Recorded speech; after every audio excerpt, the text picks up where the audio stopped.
जय माता दी। नमस्कार दोस्तों, स्वागत है आप सभी का हमारे YouTube चैनल लक्ष्मी शर्मा की कहानियां पर।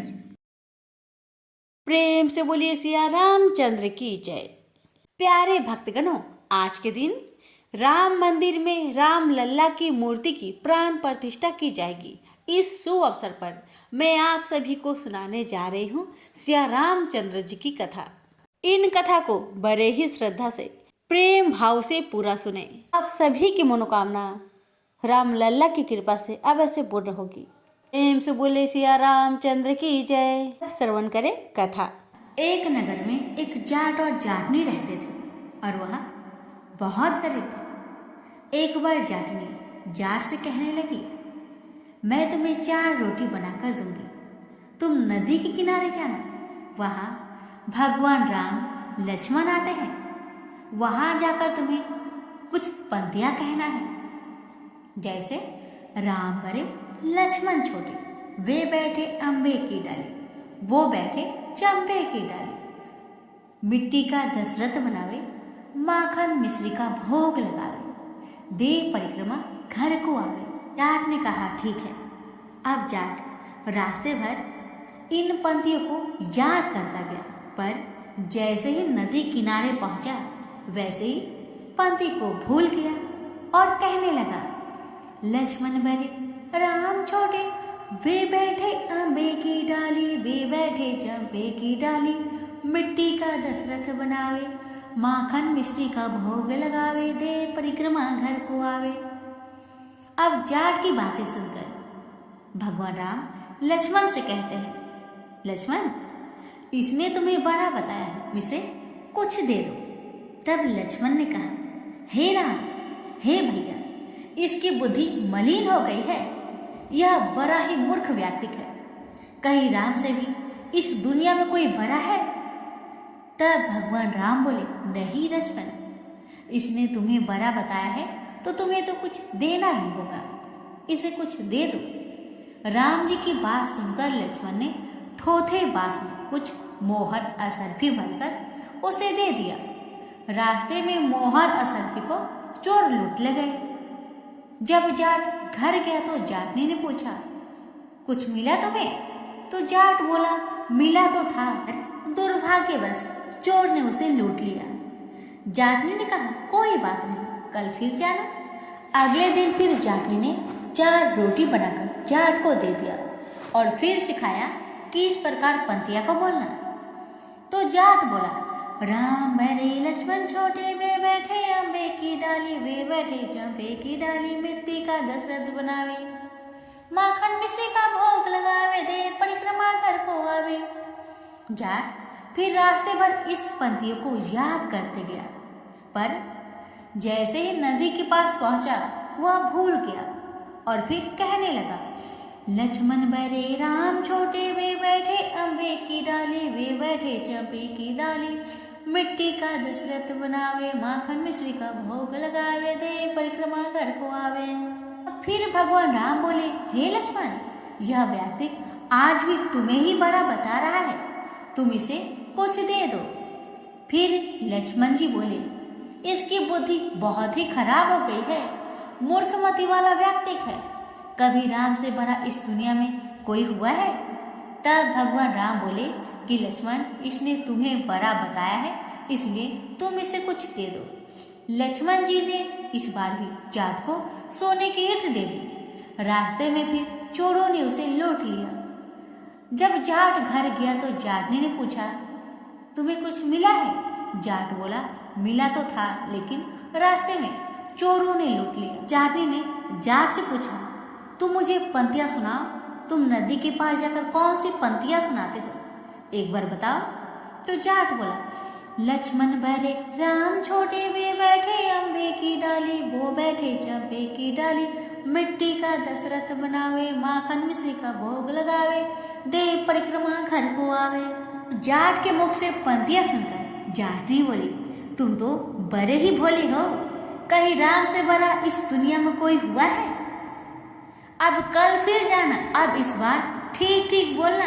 अगले दिन जाट फिर गया और उसने आज ठीक से पंक्तियां बोली, हम बड़े लक्ष्मण छोटे वे बैठे अम्बे की डाली, भी बैठे चंपे की डाली, मिट्टी का दशरथ बनावे, माखन मिश्री का भोग लगावे, दे परिक्रमा घर को आवे।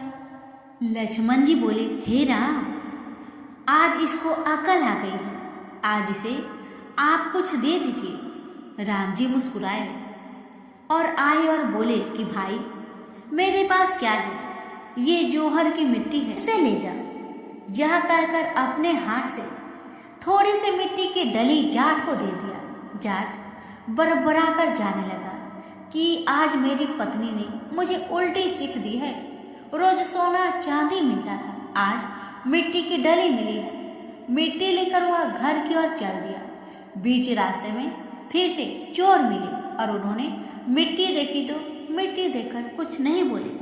अब जाट घर पहुंचा तो जाट ने से पूछा कि कुछ मिला? जाट बोला, हाँ मिला तो है, मेरी उल्टी सीख के कारण आज मिट्टी की डली मिली है। जाट ने बोली, कोई बात नहीं, आज कुछ तो लेकर आए हो, बाकी दिन तो खाली हाथ ही आते थे। मिट्टी की डली कुछ तो काम आएगी, इसे मैं चूल्हा लिप सकती हूँ, घर का आंगन लिप सकती हूँ। मिट्टी की डली लेकर तुलसी जी के पास रखकर रात को सो गई। जैसे वह सवेरे उठती है तो क्या देखती है कि तुलसी माता के पास हीरे मोती जगमगा रहे थे। अब जाट समझा कि ये भगवान राम ही हैं, जिन्होंने मिट्टी को हाथ लगाया तो वह सोना बन गया। तो प्रेम से बोलिए, सिया रामचंद्र की जय। भगवान, जैसे आपने जाट जाटनी के दुख को दूर किया, वैसे आपकी कथा कहने वाले, सुनने वाले, हुक्कार भरने वाले सभी की मनोकामना को पूर्ण करना, सभी की कष्टों को दूर करना। प्रेम से बोलिए सिया रामचंद्र की जय। ये जो कथा है, इस कथा को माता सीता भगवान श्री राम को सुनाया करते थे और भगवान इसे सुना करते थे। इसी तरह से दिन बीतने लगा। एक दिन भगवान श्री रामचंद्र जी को बाहर किसी काम के लिए जाना पड़ रहा था, तो भगवान को जाते देख माता सीता ने कहा, हे प्रभु, अगर आप बाहर चले जाएंगे तो मैं अपनी 12 वर्ष का नित्य नेम की कहानी किसे सुनाऊंगी। माता सीता की बातें सुन भगवान श्री रामचंद्र जी 1 मिनट के लिए सोच में पड़ गए।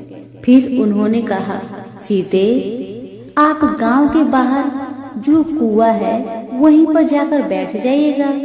जब लोग पानी भरने आया करेंगे उसे ही अपना नित्य नेम की कहानी सुना दिया करे। इतना कहकर भगवान श्री राम बाहर काम पर चले गए और माता सीता भी गांव के पास जो कुआं था वहां पर जाकर बैठ गई। तभी एक स्त्री आई, उसने रेशम की जरी की साड़ी पहन रखी थी और सोने का घड़ा ले रखा था। सीता माता उसे देखकर कहती है, बहन, ओ बहन, मेरा 12 वर्ष का नित्य नेम सुन लो। और वह स्त्री बोली कि मैं अगर तुम्हारा नित्य नेम सुनूंगी तो मुझे घर जाने में बहुत देर हो जाएगी और मेरी सास मुझसे लड़ेगी। इतना कहकर वह लड़की माता की कहानी न सुनी और वहाँ से चली गई। तभी उसकी रेशम की जरी की साड़ी फट गई, सोने का घड़ा मिट्टी के घड़े में बदल गया। ऐसी हालत में जब बहू अपने घर में पहुंची तो सासू माँ हैरान रह गई देखकर। सासू माँ कहने लगी, बहू, तुम किसका दोष अपने सिर में लेकर आई हो? तब बहू ने अपनी सारी कहानी सासू माँ को बताना शुरू की। उसने कहा, सासू माँ, कुएं पर एक औरत बैठी थी।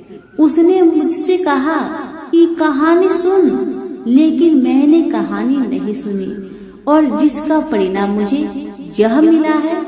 सासू माँ ने अपने बहू से कहा, बहू, ठीक है, कोई बात नहीं, तुम ये साड़ी और घड़ा कल मुझे देना, मैं जाऊंगी पानी भरने। बस अगले दिन वही साड़ी और वही घड़ा लेकर सासू माँ कुएं की पहाड़ पर गई जहाँ सीता जी बैठी थी। सास को वही माता बैठी मिली तो माता सीता ने कहा, बहन मेरी नित्य नेम की कहानी सुन लीजिए। तब सासू माँ बोली, हाँ बहन क्यों नहीं, मैं तो आपकी कहानी एक बार नहीं 5 बार सुन लूंगी। अब माता सीता ने अपनी कहानी शुरू किया। सासू माँ हाथ जोड़ के बैठ गई। राम आए लक्ष्मण आए देश के पुजारी आए, नित्य नेम का नेम लाए, आओ राम बैठो राम। तभी रसोई जियो राम, माखन मिश्री खाओ राम, दूध बतासा पियो राम, सूत के पल का मोठो राम, साल दुसाला पोठो राम, साल दुसाला ओढ़ो राम, जब बोलू जब राम है राम, राम सवारे सबके काम, खाली घर भंडार भरेंगे, सबका बेड़ा पार करेंगे। श्री राम जय जय जय राम। सीता माता की कहानी समाप्त हुआ तो सासू माँ बोली, बहन आपकी कहानी तो मुझे बहुत अच्छी लगी। कहानी सुनकर सास घर चली गई। उसकी साड़ी फिर से रेशम की जरी बन गई। मिट्टी का घड़ा फिर सोने के घड़े में बदल गया। जब सासू माँ घर पहुँची तो बहू कहने लगी, सासू माँ आपने ये सब कैसे किया? तब सासू माँ ने कहा, बहू तू तो दोष लगा कर आई थी और मैं दोष को उतार कर आ रही हूँ। बहू ने फिर पूछा कि वह कुएं वाली स्त्री कौन थी सासू माँ? तब सासू माँ बोली, वे तो सीता माता थी। और तुम नहीं जानती बहू, सीता माता पुराने से नया कर देती है, खाली घर में अन्न धन का भंडार भर देती है, वह लक्ष्मी की वास घर में कर देती है, आदमी की जो भी इच्छा हो उसे पूरा कर देती है। सासू माँ के बातें सुन बहू बोली कि ऐसी कहानी मुझे भी सुना दो सासू माँ। सासू माँ बोली, ठीक है बहू तुम भी सुनो। अब सासू माँ ने कहानी शुरू कर दिया। मेरे साथ साथ आप भी जरूर बोलिएगा। राम आए लक्ष्मण आए देश के पुजारी आए, नित्य नेम का नेम लाए, आओ राम बैठो राम। तभी रसोई जियो राम, माखन मिश्री खाओ राम, दूध बतासा पियो राम, सूत के पल का मोठो राम, साल दुसाला ओढ़ो राम, साल दुसाला ओढ़ो राम, जब बोलू जब राम हे राम, राम सवारे सबके काम, खाली घर भंडार भरेंगे, सबका बेड़ा पार करेंगे। श्री राम जय जय राम। कहानी सुनकर बहू बोली कि सासू माँ कहानी तो बहुत अच्छी है। सास ने कहा कि ठीक है, इस कहानी को रोज कहा करेंगे। अब सास बहू रोज सवेरे उठती, नहाती धोती और पूजा करने के बाद नित्य नेम की सीता की कहानी कहती। एक दिन उनके यहाँ एक पड़ोस की औरत आई और बोली कि बहन जरा सी आँच देना तो वह बोली कि आज तो अभी हमने नहीं जलाई। पड़ोसन ने कहा कि तुम सुबह 4 बजे से उठकर क्या कर रही हो? तब उन्होंने कहा कि सुबह उठकर हम पूजा करते हैं और फिर सीता माता की नित्य नेम की कहानी कहते हैं। पड़ोसन ने उनकी बात सुनकर फिर कहा कि सीता माता की कहानी कहने से तुम्हें क्या मिला? वो बोली कि इनकी कहानी कहने से घर में भंडार भर जाते हैं, सारे काम सिद्ध होते हैं, मन की इच्छा भी पूरी होती है। पड़ोसन कहती है कि बहन ऐसी कहानी तो मुझे भी सुना दो। फिर वह बोली ठीक है, तुम भी यह कहानी सुन लो। राम आए लक्ष्मण आए देश के पुजारी आए, नित्य नेम का नेम लाए, आओ राम बैठो राम। जब सारी कहानी सुनानी खत्म हुई तो पड़ोसन कहने लगी, बहन कहानी तो मुझे बहुत अच्छा लगा, सुनकर मेरा मन प्रसन्न हो उठा।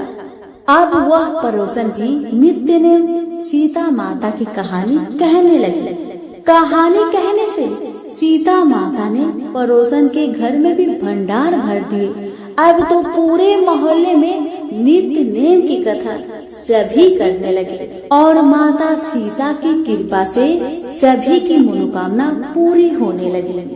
हे सीता माता, जैसे आपने उनके भंडार भरे वैसे ही आप हमारे भी भंडार भरना। कहानी सुनने वाले के भी और कहने वालों के भी, हुक्कारे भरने वालों के भी, सभी पर अपनी कृपा बनाए रखिए। तो प्रेम से बोलिए सिया रामचंद्र की जय। राम लक्ष्मण की कहानी भगवान श्री राम, लक्ष्मण और सीता जी पिता दशरथ जी की आज्ञा से वनवास जाने लगे। रास्ते में सभी तीर्थ गंगा, यमुना, गोमती नदियों में प्रीत्य तर्पण कर वन में कंदमूल फल फूल खाते हुए वन में अपना समय व्यतीत करने लगे। एकम के दिन लक्ष्मण जी ने राम जी की आज्ञा से फल फूल लाकर माँ सीता को दे दिए। तब माँ सीता ने 4 पतल परोसे। तब लक्ष्मण जी ने पूछा, भाभी माँ हम 3 हैं, फिर 4 में क्यों परोसा? तब माँ सीता बोली, 1 पत्तल गाय माता के लिए है। राम जी लक्ष्मण जी गाय माता को पतल परोस दी।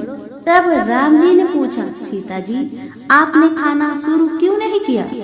तब सीता माँ बोली, मेरे तो राम कथा सुनाने का नियम है, राम कथा सुनाने के बाद ही मैं फल ग्रहण करूँगी। तब राम जी बोले, मुझे कथा सुना दो। लक्ष्मण जी बोले, मुझे सुना दो। तब माँ सीता बोली, औरत की बात औरत सुने तो ठीक है, आप तो मेरे पति हो और आप मेरे देवर हो, मैं आपसे कैसे कहूँ? तब लक्ष्मण जी ने सोचा, इस जंगल में कौन औरत मिलेगी? तब लक्ष्मण जी ने अपनी माया से एक नगरी का निर्माण किया। उस नगरी में सब सुख सुविधाएं से युक्त थी। उस नगरी में सब चीजें सोने की थी, इसलिए नगरी का नाम सोन नगरी रखा। सभी नगर वासियों को घमंड हो गया। उस नगरी में कोई गरीब नहीं था। जब सीता जी कुएं पर पानी लेने गई और पनिहारिनों से राम राम किया तो कोई नहीं बोली। थोड़ी देर में एक छोटी कन्या आई। सीता जी ने उससे राम राम बोली और कहा कि भाई राम कथा सुनेगी? तब वह बोली, मेरे तो घर पर काम है। सीता जी ने कहा, मेरे पति राम और देवर लक्ष्मण भूखे हैं। तब लड़की बोली, मेरी माँ मेरा इंतजार कर रही है। वह लड़की वहाँ से जाने लगी। तब माँ सीता के क्रोध से सारी नगरी साधारण हो गई। जब लड़की घर आई तो माँ बोली, भाई ये क्या हुआ? तब लड़की बोली, मेरे को पता नहीं है, वहाँ एक साधवी बैठी थी, मुझे राम कथा सुनने के लिए बोली, पर मैं तो कथा नहीं सुनी। यदि उसने कुछ किया हो तो पता नहीं। तब उसकी माँ ने उसको वापस जाकर कथा सुनने को कहा। लड़की ने वापस जाकर कथा सुनने से मना कर दिया। तब उसकी बहू बोली, आपकी आज्ञा हो तो मैं कहानी सुनकर आती हूँ। जब बहू कुएं पर गई तो पानी भरे और खाली करे। तब सीता जी ने कहा, आपके घर पर कुछ काम नहीं है क्या? तब वह बोली, माताजी मैं तो सारा काम करके आई हूँ। तब माँ सीता बोली, तू मुझे माँ कहकर बुलाई, यदि तुझे समय हो तो मेरी राम कहानी सुन लेगी। तब वह बोली, माताजी कहानी सुनाओ, मैं प्रेम से कहानी सुनूंगी। चंदन चौकी मोतिहार, राम कथा महारे हिडवेरो आधार। राम कथा सुनाओ, राम ने मनाओ, राम कहे तो परदेश में जाऊं। सीता जी ने कहा, हे भाई तूने मेरी मृत्यु लोक में मदद करी, भगवान तेरी स्वर्ग लोक में रक्षा करेंगे। सीता जी ने राम कथा सुनाई। बाई ने सुनी, आओ राम बैठो राम, जल भर झाड़ी लाई राम, केलारी दातुन लाई राम, ठंडा जल भर लाई राम, संपाडो पधारो राम, झगलैया टोपी लाई राम, करा किंगली लाई राम, स्वर्ण सिंहासन लाई राम, तापर आप विराजो राम, झालर टिकरा लाई राम, शंख ध्वनि गरनाऊ राम, हिडवे हीरा शोभे राम, निरखता मन मोहे राम, चरण शरण में आई राम, शरण आपड़ी ले लियो राम, माखन मिश्री लाई राम, माखन मिश्री अरुगो राम, दूध भर कटोरी लाई राम, मेवा चिरंजीवी परोसु राम, खादी मीठी चाखा राम, चरखो फरखो अरोखो राम, रुच रुच भोग लगाऊ राम, जो भावे सो ले लियो राम, जल भर झारी लाई राम, अबे आचमन कर लियो राम, रे श्याम गमछो लाई राम, हाथ मुँह पोछ लियो राम, पुष्पासु से बिछाऊ राम, आंतरिया छिड़काऊ राम, हिंगलू डोलिया डलाऊ राम, सीता जी चरण दबावे राम, सुख भर से जे पोढ़ो राम, हजार पंखा डोलू राम, घट घट माया विराजो राम, मुख में तुलसी बोलो राम, खाली मिजाज काई काम, जब बोलो जब राम ही राम, बोलो पंछी राम राम, पूर्ण होवे मंगल काम। राम कथा पूर्ण हुई तो सीता जी ने कहा, हे भाई तूने मेरी राम कथा सुनी, मेरी सहायता की, राम जी लक्ष्मण को जिमाया है, भगवान तेरे भी रक्षा करेंगे, तुझे स्वर्ग का सुख मिलेगा। सीता माता ने उपहार स्वरूप अपने गले का हार दे दिया। जब वह घर गई तो उसके मटका सब सोने के हो गए। सासू जी ने कहा, ये सब तू कहाँ से लाई? बहू ने कहा, मैं माँ सीता से राम कथा सुनी, ये इसी का फल है। सासू जी ने कहा, प्रतिदिन राम कथा सुनाना। बाई को राम कथा सुनते बहुत दिन हो गए। तब उसने माँ सीता से पूछा, इसका उद्धापन विधि बतलाओ। तब सीता जी ने कहा, 7 लड्डू लाना, 1 नारियल लाना, उसके 7 भाग करना। एक भाग मंदिर में चढ़ाना, जिससे मंदिर बनवाने जितना फल होता है। एक भाग सरोवर के किनारे गाड़ देना, जिससे सरोवर खुदवाने जितना फल होता है। एक भाग भगवत गीता पर चढ़ाना, जिससे भगवत गीता पाठ करवाने जितना फल होगा। एक भाग तुलसी माता पर चढ़ाना, जिससे तुलसी विवाह जितना फल होगा। एक भाग कंवारी कन्या को दे देना, जिससे कन्या विवाह जितना फल होगा।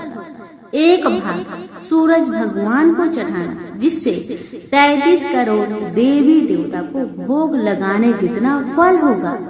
आज उसने विधि पूर्वक उद्धापन कर दिया। माता सीता के पास आई, माता मैंने तो विधि पूर्वक उद्धापन कर दिया, अब 7 दिन बाद बैकुंठ से विमान आएगा। 7 दिन पूरे हुए विमान आया तो बहू ने कहा, सासू जी स्वर्ग से विमान आया है। तब सासू जी ने कहा, बहू तेरे ससुर जी को व मेरे को भी ले चल, तेरे माता पिता को भी ले चल, सारे कुटुंब परिवार को ले चल, अड़ोसी पड़ोसी को ले चल। बहू ने सबको बैठा लिया, पर विमान खाली था। थोड़ी देर में ही उनकी ननद आई और देखते ही देखते विमान भर गया। तब बहू ने कहा, माँ सीता नंद बाईसा को बैठा लो। पर माँ सीता ने कहा, इसने कभी कोई धर्म पुण्य नहीं किया।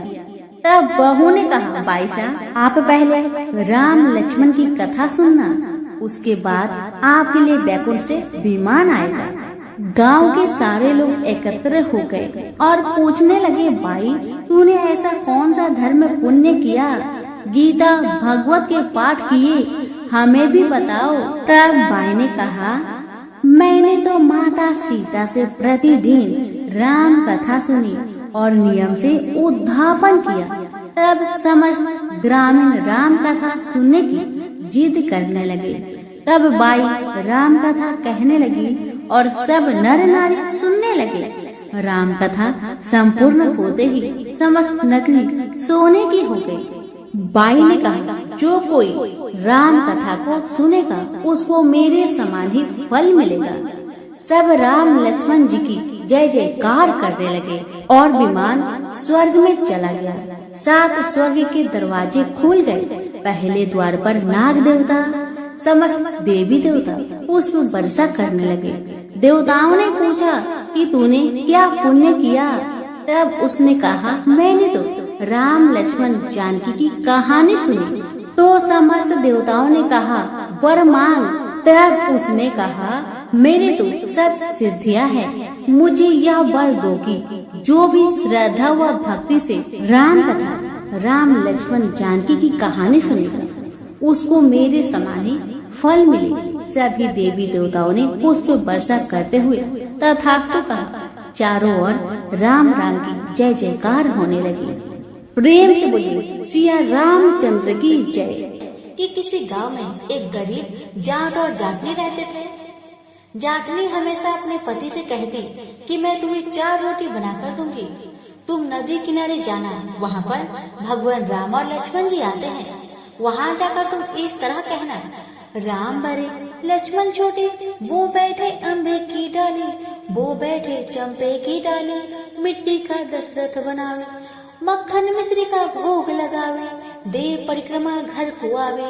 जाट क्या करता कि रास्ते भर में पत्नी की इन दोहा को, इन लाइन को याद करते जाता। जैसे वह नदी के किनारे पहुंचता, वहां जाकर अपनी पत्नी की बातें, उस दोहा को भूल जाता। भूलने के बाद इस प्रकार कहता, लक्ष्मण बड़े राम छोटे, वो बैठे अम्बे की डाली, वो बैठे चंपे की डाली, मिट्टी का दशरथ बनावे, माखन मिश्री का भोग लगावे, दे परिक्रमा घर को आवे। जाट इस प्रकार कहता तो भगवान राम लक्ष्मण से कहते, मन तुम्हें इसने बड़ा बताया है, तुम इसे कुछ दे दो। तब लक्ष्मण कहते, हे राम, इसकी बुद्धि मलिन हो गई है, यह मूर्ख है, कहीं राम से बड़ा इस दुनिया में कोई हुआ है? तब भगवान राम बोले, नहीं लक्ष्मण, तुम्हें बड़ा बताया है इसलिए तुम्हें कुछ देना होगा। लक्ष्मण ने थोथे बांस में मोहर असरफी भरकर उसे दे दिए। अब रास्ते में मोहर असरफी चोरों ने हर लिया। घर गया तो जाट ने बोली, कुछ मिला आपको? जाट बोला, हाँ मिला तो बहुत कुछ था, परंतु रास्ते में चोरों ने उसे चोरी कर लिया। जाटनी ने कहा, कोई बात नहीं, कल फिर वहाँ पे जाना। अगले दिन फिर 4 रोटी बनाकर जाटनी ने उसे सिखलाया। कहना, राम बड़े लक्ष्मण छोटे, वो बैठे अम्बे की डाली, वो बैठे चंपे की डाली, माटी का दशरथ बनावे, खन मिश्री का भोग लगावे, दे परिक्रमा घर को आवे। रास्ते भर जाट याद करता चला गया, पर बदकिस्मती से नदी किनारे जाकर भूल गया और वहाँ जाकर बोला, लक्ष्मण बड़े राम छोटे, वे बैठे अम्बे की डाली, वो बैठे चंपे की डाली, माटी का दशरथ बनावे, माखन मिश्री का भोग लगावे, दे परिक्रमा घर को आवे। राम बोले, हे लक्ष्मण, अभी ये तुम्हें बड़ा बता रहा है, तुम इसे कुछ दे दो। लक्ष्मण बोले, हे राम, इसकी बुद्धि मलिन हो गई है, मूर्ख है, कहीं राम से भी इस दुनिया में कोई बड़ा हुआ है? राम बोले, नहीं लक्ष्मण, तुम्हें बड़ा बताया है इसलिए तुम्हें कुछ देना ही होगा। लक्ष्मण ने सोने की ईंट उसे दे दिया। रास्ते में चोरों ने उसे हर लिया। घर गया तो जाटी ने पूछा, क्या तुम्हें कुछ मिला था? जाट बोला, मिला तो था, पर रास्ते में चोरों ने उसे लूट लिया। जाटनी बोली, तुमने क्या कहा था? जाट बोला, लक्ष्मण बड़े राम छोटे, वो बैठे अम्बे की डाली, वो बैठे चंपे की डाली, माटी का दशरथ बनावे, माखन मिश्री का भोग लगावे, दे परिक्रमा घर को आवे। जाटनी बोली, तुम तो बहुत भोले हो, कहीं भगवान राम से बड़ा कोई है? फिर कल जाना, ठीक से बोलना। ये दिन फिर जाट गया, उस दिन ठीक ठीक बोला। राम बड़े लक्ष्मण छोटे, वो बैठे अम्बे की डाली, वो बैठे चंपे की डाली, माटी का दशरथ बनावे, माखन मिश्री का भोग लगा दे, दे परिक्रमा घर को आवे। लक्ष्मण बोले, हे राम, आज इसको अकल आ गई है, इसको कुछ दे दीजिए। राम मुस्कुराते हुए बोले, भाई मेरे पास क्या है, यह जौहर की मिट्टी ले जा। कहकर अपने हाथ से थोड़ी सी मिट्टी भगवान राम ने उसे दे डाली। जाट बरबर करने लगा, आज जाति ने मुझे उल्टा सीख दी है। रोज सोना चांदी मिला करता था, आज तो मिट्टी की डली मिली है। मिट्टी लेकर घर की ओर चल गया। बीच रास्ते में चोरों ने मिट्टी देखी तो मिट्टी को देखकर कुछ नहीं बोले। जाट घर गया तो जाट ने बोली, कुछ मिला? तो जाट ने कहा, हाँ, तेरी उल्टी सीख के कारण आज तो मुझे सिर्फ मिट्टी की डली मिली है। जाट ने बोली, कोई बात नहीं, कुछ तो लेकर घर आया। बड़े रोज तुम खाली हाथ घर आते थे, आज तो तुम मिट्टी लेकर आए हो। मिट्टी से तो कुछ न कुछ काम तो हो ही जाएगा। चूल्हा लिपूंगी, आंगन लिपूंगी। हटनी वे तुलसी की पौधे के नीचे मिट्टी को रखकर सो गई। जब सवेरे उठकर देखा तो हीरे मोती जगमगा रहे थे। भगवान राम तो मिट्टी का भी सोना कर दिया। जैसे भगवान राम ने उनकी दरिद्रता दूर की, ऐसे सबकी कहते सुनते और हुकारा भरते भी की दरिद्रता को दूर करें। प्रेम से बोलिए श्री रामचंद्र की जय। बात भगवान राम के जन्म से पहले की है, जब भील आदिवासी कबीले के मुखिया अज के घर बेटी पैदा हुई थी। उसका एक नाम ब्रह्मणा और दूसरा का नाम सबरी रखा गया। सबरी की माँ इंदुमती उसे खूब प्यार करते थे। बचपन से ही सबरी पशु पंछियों की भाषा समझकर उनसे बातें करती और जब सबरी की माँ उसे देखती तो कुछ समझ नहीं पाती थी। कुछ समय बाद एक पंडित ने सबरी के परिवार को बताया कि वो आगे चलकर सन्यासी बन सकती है। इस बात का पता चलते ही सबरी के पिता ने उसका रिश्ता तय कर दिया। जैसे ही शादी का दिन नजदीक आया, सबरी के घर वालों ने खूब सारी बकरियां और अन्य जानवर घर के पास लाकर बांध दिए। एक दिन सबरी की माँ जब उसके बाल बना रही थी तो उसने माँ से पूछा, इतने सारे जानवर हमारे घर क्यों लाए गए हैं? माँ ने जवाब दिया, बेटी तुम्हारा विवाह होने वाला है, इसलिए हम लोगों ने इनका इंतजाम बलि के लिए किया है। तुम्हारी शादी के दिन बलि प्रथा होगी और फिर इनसे स्वादिष्ट भोजन बनाकर सबको परोसा जाएगा। ये सब सुनकर सबरी दुखी हो गई। काफी देर तक सबरी ने उन जानवरों को आजाद करने के बारे में सोचा। सोचते सोचते सबरी के मन में हुआ कि अगर ये जानवर यहाँ नहीं होंगे तो इनकी बलि रुक सकती है। ऐसा नहीं हुआ तो मेरे घर से कहीं चले जाने पर ही यह बलि रुकेगी। जब मैं ही नहीं रहूंगी तब न विवाह होगा और न ये बलि प्रथा। इससे मासूम जानवर बच जाएंगे। इसी सोच के साथ जानवरों को रखी गई जगह पर सबरी पहुंची। उसने सोचा कि उन्हें खोल देती हूँ, लेकिन वो ऐसा नहीं कर पाई। उसके बाद सबरी जंगल की तरफ भागने लगी। भागते भागते सबरी ऋषि मुख पर्वत पर पहुंच गई। वहाँ करीब 10,000 ऋषि रहा करते थे। सबरी को लगा कि वो इसी जंगल में किसी तरह ऋषि मुनियों की सेवा करके अपना जीवन जीलेगी। वो चुपचाप उसी जंगल में एक हिस्से में किसी तरह से रहने लगी।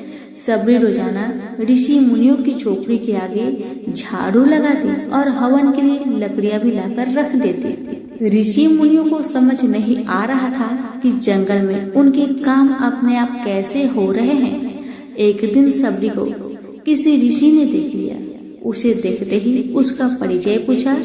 जैसे ही सबरी ने बताया कि वो भी आदिवासी परिवार से संबंध रखते हैं तो उसे ऋषियों ने खूब डांट लगाई।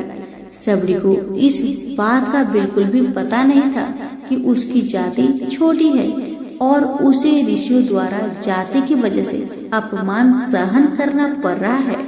इतना सब होने के बाद भी सबरी हर ऋषि मुनि के दरवाजे पर पहुंचती और उनके आंगन में झाड़ू लगाकर उनसे गुरु दीक्षा देने के लिए कहती। हर कोई सबरी को उसकी जाति की वजह से अपने आश्रम से भगा देता था। ऐसा होते होते काफी समय बीत गया। उसके बाद सबरी मतंग ऋषि की कुटिया में पहुंची। वहां पहुंचकर मतंग ऋषि को सबरी ने बताया कि वो उनसे गुरु दीक्षा लेना चाहती है। उन्होंने खुशी खुशी उसे अपने गुरुकुल में रहने दिया और भगवान से जुड़ा ज्ञान देते रहे।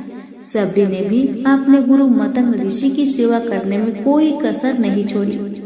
वो गुरुकुल के भी सारे काम करती थी। सबरी से खुश होकर मतंग ऋषि ने उसे बेटी मान लिया था। समय के साथ मतंग ऋषि का शरीर बूढ़ा हो गया। उन्होंने एक दिन सबरी को अपने पास बुलाया और कहा, बेटी, मैं अपना देह त्यागना चाह रहा हूँ। बहुत साल हो गए इस शरीर में रहते रहते। सबरी ने दुखी मन से कहा, आपके ही सहारे मैं इस जंगल में रह पाई हूँ। आप ही चले जाएंगे तो मैं जी कर क्या करूँगी। आप अपने संग मुझे भी ले जाइए, मैं भी देह त्याग दूंगी। मतंग ऋषि ने जवाब दिया, बेटी, तुम्हें चिंता करने की जरूरत नहीं। राम तुम्हारी चिंता करेंगे और ध्यान भी रखेंगे। सबरी ने राम का नाम सुनते ही बाद में पूछा, वो कौन है और उन्हें मैं किस तरह से ढूंढूंगी? मतंग ऋषि ने बताया, राम कोई और नहीं, भगवान है। वे तुम्हारे सारे अच्छे कर्मों का फल देंगे। तुम्हें उन्हें ढूंढने की कोई जरूरत नहीं है। वो एक दिन खुद तुम्हें खोजते हुए इस कुटिया में आएंगे और तुम्हें उनके हाथों की मोक्ष मिलेगी। तब तक तुम इसी आश्रम में रहो। इतना कहते ही ऋषि मतंग ने अपना शरीर त्याग दिया। सबरी के मन में मतंग ऋषि के जाने के बाद से एक ही बात थी कि भगवान राम स्वयं उससे मिलने आएंगे। वो रोज भगवान राम से मिलने के लिए बाग में अच्छे अच्छे फूल लाकर पूरा आश्रम सजाती और भगवान के लिए बैर तोड़कर लाती। भगवान के लिए बैर चुनते हुए सबरी उन्हें चख लेती थी कि भगवान को वो सिर्फ मीठे बेर ही दे सके। रोजाना सबरी इसी तरह भगवान के दर्शन की आस में फूल और बैर इकट्ठा करती रही। इसी इंतजार में कई साल बीत गए। सबरी का शरीर एकदम वृद्ध हो गया। एक दिन आश्रम के पास के ही तालाब में सबरी पानी पीने के लिए गई। तभी पास के ही एक ऋषि ने उसे अछूत कहते हुए वहाँ से भागने के लिए कहा और एक पत्थर मार दिया। वो पत्थर जब सबरी को लगा तो उसे चोट लगी और खून बहने लगा। खून बहते हुए एक बूंद उसी तालाब के पानी में गिर गई। तभी पूरा तालाब का पानी खून में बदल गया। ये सब होता देखकर ऋषि ने सबरी को डांटा और कहा कि पापिन, तुम्हारी वजह से पूरा पानी खराब हो गया। रोज ऋषि उस पानी को साफ करने के लिए अपनी कई तरह की विद्याओं का इस्तेमाल करते। कई सारे जतन करने के बाद भी कुछ नहीं हुआ। फिर उन्होंने गंगा जैसी कई पवित्र नदियों का जल भी उस तालाब में डाला। फिर भी तालाब का पानी साफ नहीं हो पाया और वो खून जैसा ही रहा। कई सालों तक तालाब के पानी को साफ करने की कोशिश के बाद भी कुछ काम नहीं आया तो ऋषि ने थक कर सब कुछ छोड़ दिया। इतना घटना के कई सालों के बाद भगवान राम अपनी पत्नी सीता के हरण के बाद उन्हें ढूंढते हुए उसी तालाब के पास पहुँचे। ऋषि मुनियों ने उन्हें पहचान लिया। भगवान को वहाँ देखकर ऋषियों ने तालाब का पानी साफ करने के लिए भगवान को अपने पैर उसमें डालने के लिए कहा, लेकिन पानी जैसा का तैसा ही था। ऋषि मुनियों ने भगवान से भी कई अन्य जतन करवाए, लेकिन वो पानी जैसा का तैसा खून जैसा ही रहा। तब भगवान ने ऋषियों से पानी के रक्त में बदलने की कहानी पूछी। तब ऋषि ने सबरी को पत्थर मारने वाली सारी बात बता दी। उसके बाद कहा कि वो महिला ही अपवित्र है, छोटी जात की है, इसलिए ये सब हुआ है। उसी वक्त भगवान राम ने कहा, ये सब तो आप लोगों के खराब वचनों से हुआ है। सबरी को इस तरह से शब्द बोलकर आप लोगों ने उसे नहीं बल्कि मेरे दिल को घायल किया है। इसी घायल दिल के रक्त का प्रतीक यह तालाब लाल पानी है। आगे भगवान राम बोले, कहाँ है वो माई, मैं उनसे मिलना चाहता हूँ। तब तक सबरी उसी तालाब के पास पहुँच जाती है। इस दौरान सबरी के पैर को ठोकर लगती है और कुछ धूल उस तालाब में गिर जाती है। तभी सारा पानी साफ हो जाता है। भगवान सबसे कहते हैं, देखिए आप लोगों ने क्या कुछ नहीं किया, लेकिन पानी साफ नहीं हो पाया। अभी सिर्फ इनके पैर की थोड़ी सी धूल ने ही तालाब का पानी साफ कर दिया। भगवान राम को सबरी ने पहचान लिया था। उसने उन्हें प्रणाम करके कहा, भगवान आप मेरे साथ कुटिया में चलिए। भगवान भी खुशी खुशी सबरी के साथ चल पड़े। फूलों से सबरी ने भगवान राम का स्वागत किया। वो सीधे सीधे बैर तोड़ने के लिए बाग में गई और चक चक कर उनके लिए बैर लेकर आई। उन्होंने बड़े ही प्यार से भगवान राम और उनके भाई लक्ष्मण को बैर दिए। भगवान राम ने भी उतने ही प्यार से उन बैर को खाना शुरू किया। तभी बैर देखकर मुंह बनाते हुए लक्ष्मण ने कहा, भैया ये बैर जूठे हैं, इन्हें आप कैसे खा सकते हैं? भगवान ने जवाब दिया, लक्ष्मण ये जूठे नहीं बल्कि बहुत मीठे हैं। सबरी माई हम सबके लिए ये बहुत प्यार से तोड़कर लाई है। इतना कहकर भगवान राम प्यार से उन बैर को खाने लगे। भगवान ने जाते हुए सबरी माई से कहा, आप मुझसे जो चाहे वर मांग सकती हो। सबरी ने कहा, मतंग ऋषि के कहने पर मैं आज तक सिर्फ आपके दर्शन के लिए जी रही थी। अब आप मुझे मोक्ष प्रदान कीजिए। मैं अपना शरीर आपके सामने ही त्यागूंगी। उसी वक्त सबरी ने अपना शरीर त्याग दिया। भगवान राम ने अपने हाथों से उनका अंतिम संस्कार किया और सीता माँ की खोज में आगे बढ़ गए। इस तरह से ऋषि मतंग की बात सच साबित हुई और सबरी को भगवान राम की दर्शन भी हुए। तभी से भगवान राम को सबरी के राम भी कहा जाने लगा। सबरी की कहानी से यही सीख मिलती है कि सच्ची श्रद्धा है तो भगवान के दर्शन जरूर होते हैं। सभी प्रेम से बोले, सिया रामचंद्र की जय। राम अवतार की व्रत कथा। राम अवतार रामचंद्र प्राचीन भारत में जन्मे एक महापुरुष थे। हिंदू धर्म में राम विष्णु के 10 अवतारों में से एक है। राम अयोध्या के राजा दशरथ और रानी कौशल्या के सबसे बड़े पुत्र थे। राम की पत्नी का नाम सीता था, जो कि लक्ष्मी का अवतार मानी जाती है। और इनके 3 भाई थे, लक्ष्मण, भरत और शत्रुघ्न। हनुमान भगवान राम के सबसे बड़े भक्त माने जाते हैं। राम ने राक्षस जाति के राजा रावण का वध किया। माना जाता है कि राम का जन्म प्राचीन भारत में हुआ था। उनके जन्म के समय का अनुमान सही से नहीं लगाया जा सकता है, परंतु विशेषज्ञों का मानना है कि राम का जन्म तकरीबन आज से 9000 वर्ष में हुआ था। धर्म के मार्ग पर चलने वाले राम ने अपने तीनों भाइयों के साथ गुरु वशिष्ठ से शिक्षा प्राप्त की। ईश्वरीय में विश्वामित्र उन्हें वन में राक्षसों द्वारा मचाए जा रहे उत्पात को समाप्त करने के लिए ले गए। राम के साथ उनके छोटे भाई लक्ष्मण भी इस कार्य में उनके साथ हो गए। राम ने उस समय तारका नामक राक्षसी को मारा था। मारीच को पलायन के लिए मजबूर किया। इस दौरान ही विश्वामित्र उन्हें मिथिला ले गए। वहाँ के विदेह राजा जनक ने अपनी पुत्री के विवाह के लिए एक समारोह आयोजित किया था। भगवान शिव का एक धनुष था, जिस पर प्रयांचा चढ़ा देने वाले सूर से सीता का विवाह किया जाना था। बहुत सारे राजा महाराजा उस समारोह में पधारे। बहुत से राजाओं के प्रयत्न के बाद भी जब धनुष पर प्रयांचा चढ़ाना तो दूर, धनुष उठा तक नहीं सके, तब विश्वामित्र की आज्ञा पाकर राम ने धनुष उठाकर प्रयांचा चढ़ाने की कोशिश की। उनकी प्रयांचा चढ़ाने की कोशिश में वह महान धनुष ही घोर ध्वनि करते हुए टूट गया। महर्षि परशुराम ने जब वह घोर ध्वनि सुनी तो वहाँ आए और अपने गुरु शिव का धनुष टूटने पर रोष व्यक्त करने लगे। तब राम ने बीच बचाव किया।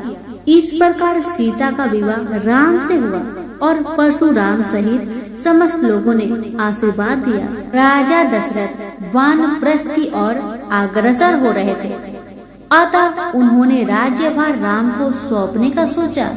उस समय राम के अन्य 2 भाई भरत और शत्रुघ्न अपने नैनीहाल के कई गए हुए थे। मंथरा जो रानी केकई की दासी थी। उसने केकई को भड़काया कि राजा तुम्हारे साथ गलत कर रहे हैं। तुम राजा की प्रिय रानी हो तो तुम्हारी संतान को राजा बनना चाहिए, पर राजा दशरथ राम को राजा बनाना चाहते हैं। केकई चाहती थी उनके पुत्र भरत राजा बने, इसलिए उन्होंने राम को दशरथ द्वारा 14 वर्ष का वनवास दिलाया। राम ने अपने पिता की आज्ञा का पालन किया।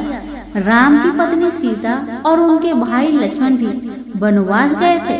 वनवास के समय रावण ने सीता का हरण किया था। राम अपने भाई लक्ष्मण के साथ सीता की खोज में दर दर भटक रहे थे। तब वह हनुमान और सुग्रीव नामक 2 वानरों से मिले। हनुमान राम के सबसे बड़े भक्त बने। सीता को बचाने के लिए राम ने हनुमान और वानर सेना की मदद से रावण से युद्ध किया और उसे परास्त किया था।